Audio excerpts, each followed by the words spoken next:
গোটা দিন পার করার পর যখন ঠিক ঘড়িতে পাঁচটা বাজবো তখন থেকে শুরু হয়ে যায় মেয়ের বাজনা, পাপা পাপা পাপা। মেয়ে তখন থেকে পাপা পাপা করে যায় যে পাপা কখন আসবে, পাপা কখন আসবে। আর ঠিক 5:30 না বাজতে পাপাকে যখন পেয়ে যায় তখন কি আর ছাড়ে পাপাকে, তখন পুরোটাই ওর পাপাকেই চায়। তাই পাপার সাথে একটু মাঝে মাঝে হয়ে ওঠে যখন, তখন খুবই ওর ভালো লাগার দিন হয়ে যায় সেটা। আর তার সাথে যদি বন্ধুকে পাওয়া যায় সময়ে, তাহলে তো আর কিছু যায় আসে না। হাইড অ্যান্ড সিক খেলতে খেলতে তারপরে ভুলে গিয়ে পুরো একেবারে গুটু খেলা স্টার্ট করে দেয়।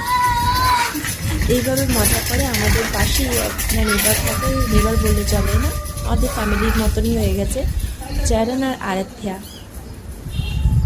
আমার মেয়েকে খুব ভালোবাসে এবং আমার মেয়েও ওদেরকে রীতিমতো ভালোবাসে, ফ্যামিলি হয়ে গেছি আমরা। বলতে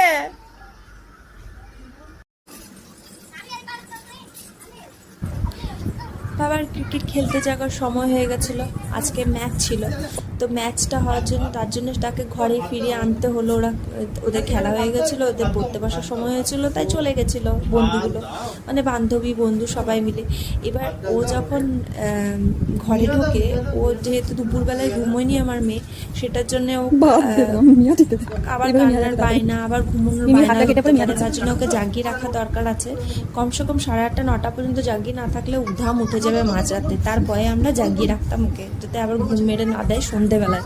তার জন্য ওর বাবা ছিল 6:30টার সময় ক্রিকেট খেলা যাওয়ার ছিল, তার আগে পর্যন্ত আমি রান্নাটা সেরে নিলাম এবং তার মাঝে মাঝে ভিডিওটা একটু করে করেছিলাম, তোমরা দেখেই বুঝতে পারবে। আর বাবাকে এইভাবে খেলতে দেখে আমারও খুব একটা মনে পড়ে গেল আমার নিজের বাবার কথা, তার জন্য স্পেশালি এই ভিডিওটাকে আমি ক্যাপচার করেছি। আমার মেয়ে ঈশা, ও বড় হয়ে দেখবে যে ওর বাবা ওকে কত সাপোর্ট করেছিল এবং ছোটোবেলায় কত ওর সাথে খেলাও করেছে সময় সময়। এমনকি এইভাবে খেলতে দেখে হাজব্যান্ডকে মেয়ের সাথে খুব ভালো আনন্দের, এটা আমি নিজের পার্সোনাল থেকে বলছি যে আমার খুব ভালো লাগে এরকমভাবে দেখতে দুজনকে খেলতে।